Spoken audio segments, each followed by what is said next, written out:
Good evening. Tonight I'll be reading Mark 6, verses 30 through 32 from the English Standard Version. The apostles returned to Jesus and told him all that they had done and taught. And he said to them, "Come away by yourselves to a desolate place and rest a while." For many were coming and going, and they had no leisure even to eat. And they went away in the boat to a desolate place by themselves. You may be seated.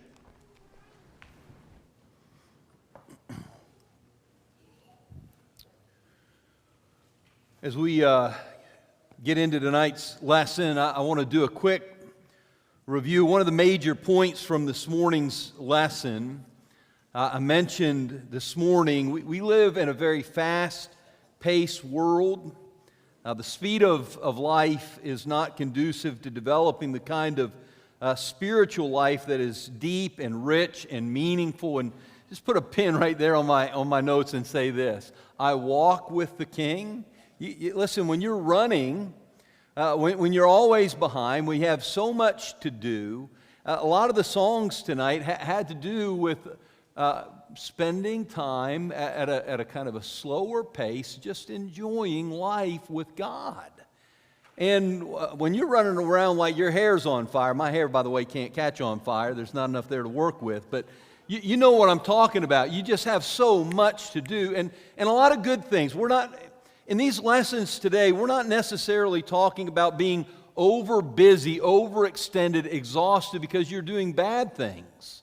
A lot of what we're doing is work in the kingdom, work for God, work, to reach others and to encourage others. But when we are moving at such a fast pace all the time, it's difficult to slow down and just walk with God. And so the pace of life isn't conducive to going deeper with God, to having a more meaningful relationship with Him. And so we're saying that the speed of life works against that slower pace that allows us to actually have fellowship with God. A lot of people, many Americans, we're too busy for quiet time. We have too much to do, even though that may be the very thing we so desperately need. Now, here's what I said about that this morning, that it's not just spiritual writers who are claiming that our life of speed is out of control, that it's actually dangerous, that it's not good for us. More and more experts are weighing in, psychologists, mental health professionals. They're now talking about an epidemic in the modern world of what they call hurry sickness. As in they label it a disease. Here's one definition from this morning's lesson. A behavior pattern characterized by continual rushing and anxiousness. Do you feel that? Can you relate to that? You're always rushing. You're always busy. And there's a feeling of anxiety that you can never quite escape. Here's another, a malaise in which a person feels chronically short of time and so tends to perform every task faster and to get flustered when encountering any kind of delay. We have so much to do. We're trying to do it. We're moving faster and faster to get it all done. And then when there's any kind of interruption, we kind of feel frustrated with the delay. One more. Continuous struggle, unremitting attempt to accomplish or achieve more and more things, participate in more and more events in less and less time. We have so much to do, and not just work. We want to experience things. We want to enjoy life. We're trying to accomplish things. We're trying to experience things more and more and more and more. But I mean, we can't create more time. And even if we had more than 24 hours in a day, we'd do what we're already doing with the 24. We'd fill those hours. And somehow in all of this, we've got to deal with the fact that God really does deserve our time and attention. As you all know, our youngest son has gone off to college, and we're in that empty nest season of life. And sometimes I'll go out and get a cup of coffee. I open my laptop and try to read over sermon notes and think through what I'm preaching and teaching. And wouldn't you know it, that dumb song, Cats in a Cradle, or whatever that song is, came on. And I thought that's what I needed right now, to hear about how he wanted to spend time with me, and I didn't have time. And now I'd like to spend time with him. And he's, listen, we have a Father who would like to spend time with us. And the whole this More Than Sunday theme, the whole thrust behind it is the redemption that we have experienced and that we enjoy. Is the sin that separated us from God has been taken out of the way so that we can be reconciled to God through the death of His Son. We can be in relationship with God, and sometimes we're so busy. He's trying to get our attention. He's constantly inviting us to slow down and just spend some time with Him. And so the question tonight, this idea of hurry sickness, how can I know if I have that? How can I know if I'm suffering from that? Now, I just want to be up front. A lot of this is coming from John Mark Comer's book, The Ruthless Elimination of Hurry. He actually came up with these 10 symptoms, and there's a brief summary of each one. You don't have an outline tonight. If you want to take some notes, he's trying to pinpoint some symptoms. Like if you're moving at a pace that's just not good for your soul, what are some of the symptoms of that? Right. Number one is irritability, and I'll just tell you, if that irritates you, you've got it. Okay, that's it right there. That one word came up, and you're ticked off. Right, you might have it. You get mad, you get frustrated, you're just annoyed way too easily. Little things, normal things are irksome to you. People have to tiptoe around, like walking on eggshells, because you've got this ongoing low-grade negativity, maybe anger. To self-diagnose that, do I have that? Don't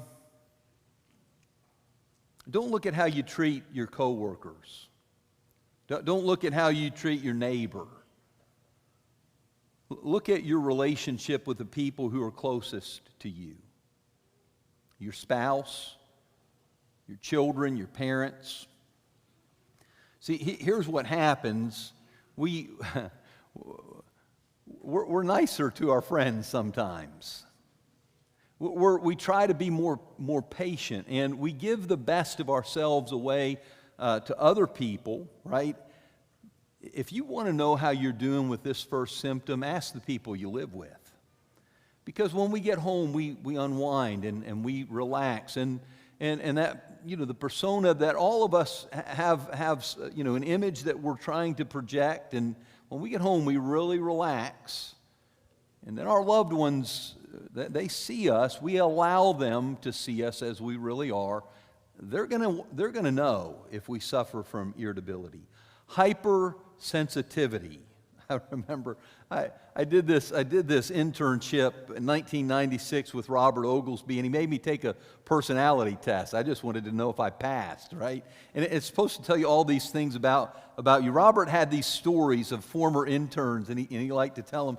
He said, one guy, he said, I didn't get your test. He said, I threw it in the trash. He said, why would you throw it in the trash? It said I'm hostile, and I am not hostile. Are you hypersensitive? That might be a problem. All it takes is minor comments to hurt your feelings. An email that sets you off, a little turn of events that throw you into an emotional funk, and it just ruins.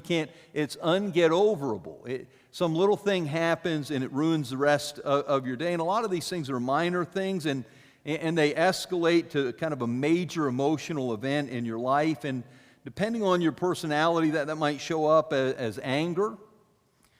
Just kind of being nitpicky about everything, anxious, depressed, tired. We're talking about ordinary problems of life that have a disproportionate effect on your sense of emotional well-being, kind of your relational grace that you have with other people. You can't seem to roll with the punches. Number 3 is restlessness. When you actually try to slow down, you try to rest, you can't do it.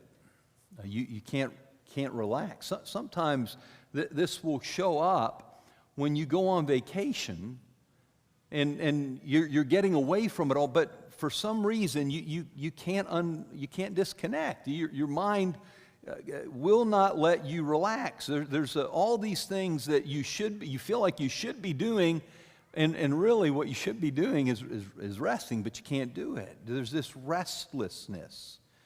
You try to rest, and you don't like it. You read the Bible, but you can't concentrate. You try to have quiet time with God, but you can't focus your mind. You go to bed early. Have you tried that? It's like, man, I've been so tired. I think I'll go to bed early, but you can't. You toss and turn. You just can't stop thinking about all the things you have to do. You watch TV, and you're multitasking. It reminds me of being a hall director, and I could see the door was open as I walked in.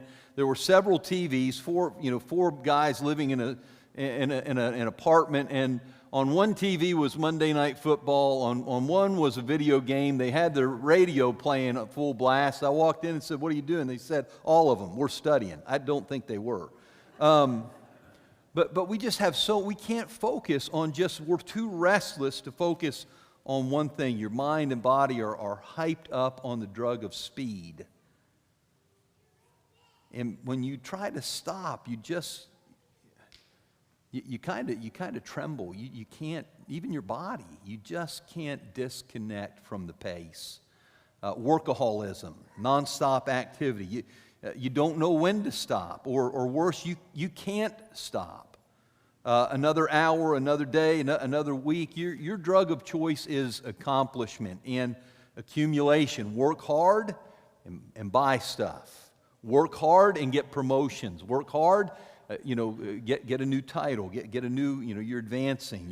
You're achieving. These things again show up as careerism or just for some people obsessive behaviors, house cleaning, errand running. We just always have so much to do. We always have to be busy. You fall prey to what is described as sunset fatigue, but by the end of the day, you don't have anything left to give.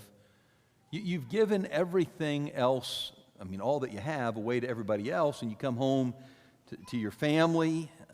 You're grouchy, you're sensitive, you're overtired, you're petty.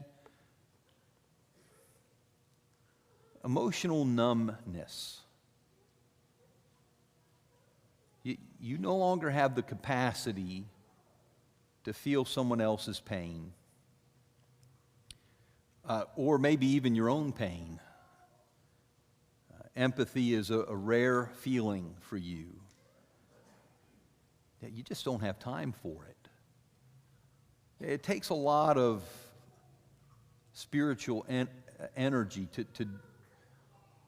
to live the life that's outlined in the New Testament, to weep with those who weep, to rejoice with those who rejoice, to carry someone else's burdens, to share with them the comfort that you've received from God. Sometimes you're just too emotionally numb to expend that level of spiritual energy. This numbness, and it's a scary thing because you see people around you in our spiritual family, and very painful things are happening, and you know that you should feel along with them, but you don't feel it anymore. You've become numb. Out of order priorities. You feel disconnected from your identity and your calling as a Christian. You're always getting sucked into the tyranny of the urgent, not the important. I think this is a real challenge Not everything that feels urgent is important. And I'll just drop this thought here. The word no is a complete sentence. Sometimes we need to say no to things that are urgent because we want to be able to say yes to things that are important. But we're talking about priorities, and you need to understand this, that there are only so many things that we can do. And the more we let other people decide what's important in our lives, because we don't want to disappoint them, and we don't want to tell them no, and we keep taking on more and more of the urgent things, the less time and energy we have for the things that are really important. And when I say no is a complete sentence, I don't have to justify that answer. I can remember when our kids, I think it was Macy, and it would make sense that it was Macy. I was talking about some of the things that I had to do, and she said, "Your problem is you're an over-yeser." And I thought, well, your problem is you're too smart for your age. You should just be quiet and let me talk to your mother. But sometimes that is right. We say yes to too many things. And then we don't have time for the things that have the biggest impact on our spiritual health and our happiness with God. Out of order priorities, your life is reactive, not proactive. You're busier than ever before and still feel like you don't have time for what really matters to you. There is a question that is healthy for all of us. Am I becoming the person I really want to be? And probably more importantly, am I becoming the person I know God wants me to be? Sometimes there are a lot of good intentions of things we know that we need to do because they are God's best for our life. But those things get crowded out. We're not saying yes to the most important things, and so we're not growing to become the person we want to be. Lack of care for your body. You don't have time for it. You don't have time for 8 hours of sleep a night. There's this old story, and I mean most of us guys have lived it. Your wife comes in and she says, "I'm going to bed," and you say, "Good night," right? But then she goes to the kitchen real quick and rinses off some dishes and puts them in the dishwasher, and then she notices that she can throw in a load of laundry, and she packs a couple of lunches, and she does about 5 or 6 things, and then the husband says, "I'm going to bed," and he does. Did you get that? He just does it. Well, sometimes we're so busy, there's just that one more thing and that one more thing that we don't get the sleep that we need. We don't make time for daily exercise, healthy home-cooked food. The reason sometimes we eat the way we eat is we're just busy, and it's easier to run through a drive-through and grab something that may not be healthy for us, but it's easy, and it doesn't take a lot of time. You gain weight. You get sick multiple times a year. You wake up tired. I mean, that is a bummer, isn't it? You wake up, and before you do anything, you're already tired. You don't sleep well. You overindulge in caffeine, sugar, and processed carbs. That would be the point at which to get mad and walk out. I mean, we're not making good choices. And the things that we do to our body, I think they also affect our spiritual life. I think you have a hard time separating one from the other. You get into escapist behaviors. When we're too tired to do what actually kind of breathes life into our existence, it's kind of life-giving to our faith. We turn to whatever your distraction of choice might be. Overeating, over-drinking, binge-watching, browsing social media, surfing the web. Listen, alcohol and pornography and drug use, a lot of this stuff, it's a way to escape the emptiness of life. And a lot of people, again, we just said they're emotionally numb, and they're just kind of trying to escape that numbness. And you kind of, if you're not careful, you find yourself stuck in a negative pattern of socially, I say socially, not spiritually, but socially accepted addictions. And they're not good for you. Slippage of spiritual disciplines. Here's the thing that's, when I say it's interesting, it's not good. The thing that we really need is the thing that we sacrifice on the altar of our busyness. The thing that's really good for our faith and our spirituality, and it really it's what makes us feel joyful and complete, that quiet time alone with God. You know, the author of this book says the go-to things in life are the first things to go. I'm talking about waking up in the morning and spending time, quiet time alone with God, reading the Bible, praying about the things that are going on in your life and in your family, making time to worship God each week, spending time with family. And you have this catch-22 that things that make for rest actually require some emotional energy and self-discipline. It does require that you actually put some energy and effort into it, the very thing that overextended, spiritually exhausted people don't have enough of. And so when we get over busy, we get overtired, and when we get overtired, we don't have the energy or the discipline to do what is best for our souls. And that cycle kind of begins to feed off of its own energy. Instead of life with God, we settle with a life with a Netflix subscription. We just kind of put our mind on cruise control. We just sit there and decompress in front of the television. It's a poor substitute. Not because time in front of a TV is just all wasted, but because we don't get the things from binge watching that we get or from social media that we get when we just sit quietly alone with God and talk to Him about the things that are going on in our lives. We never really feel rested, refreshed, ready for a new day. And that leads to, all of these things lead to isolation. You feel disconnected from God. You feel disconnected from others. You feel a little bit disconnected from your own soul. And on the rare times that you actually stop to pray, you're so stressed out and so distracted that your mind can't settle down long enough to actually enjoy all of the songs that we were just singing about.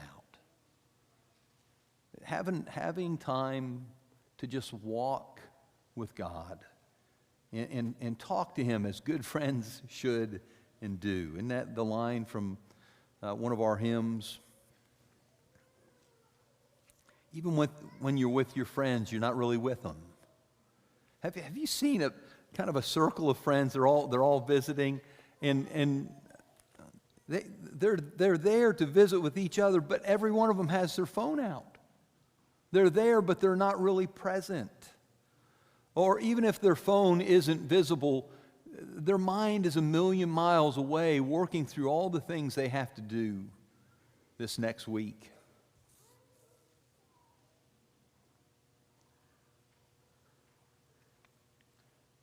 Even when you're alone, you come face to face with just this emptiness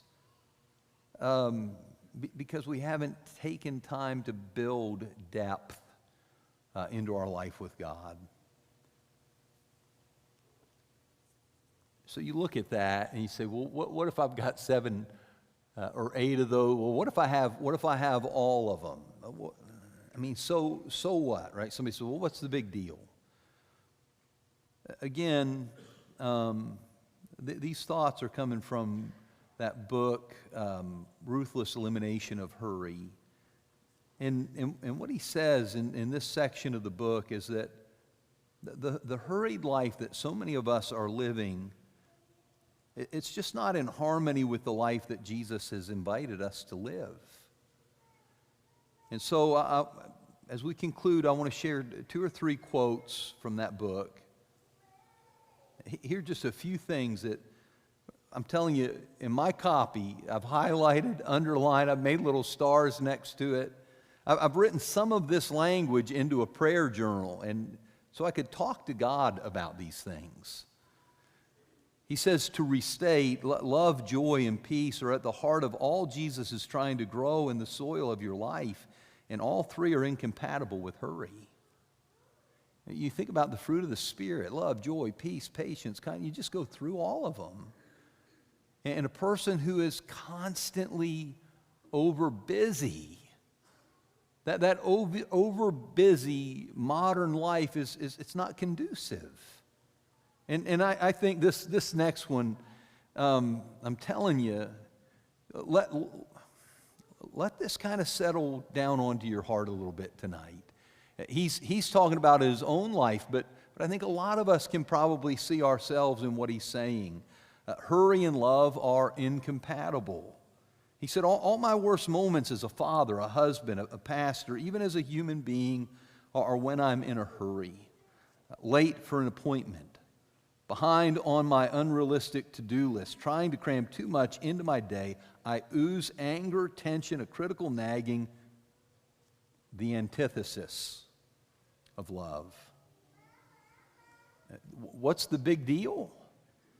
I mean, the problem with living a life of hurry is that the pace makes it nearly impossible to become the person Jesus has invited us to be. And so I want to end tonight kind of the way that we started this morning. I think Jesus is still saying this to those who follow him. Come with me by yourselves to a quiet place and get some rest. I think I'm preaching to people tonight that need to hear that invitation. You're sitting there, if you're anything like me, when I read that book, you're sitting there thinking to yourself, well, that's great, but what's going to happen to all the things I have to do? How are all those things going to get accomplished? And I just want to say this, and this is the conclusion, okay? Accepting that invitation is going to require serious soul searching and painful changes. But I want to encourage you to do the soul searching. And I want to encourage you to make the changes. Because the slower pace of life with Jesus, folks, this is really our faith. The slower pace of life with Jesus is going to be worth whatever we give up to actually enjoy spending time with him. That's a test for us, really, to determine if Jesus really is worth it all. Is life with him more important than achieving and accumulating? Is that quiet, peaceful, restful walk with Jesus what I want more than anything else? And if it is, isn't that what he's inviting all of us to experience? Come to me, all you who are weary and heavy laden, and I will give you rest. There may be somebody here tonight that needs that rest, that wants that rest. Well, you got to come to Jesus to find it, and he invites you to do that tonight as we stand and sing.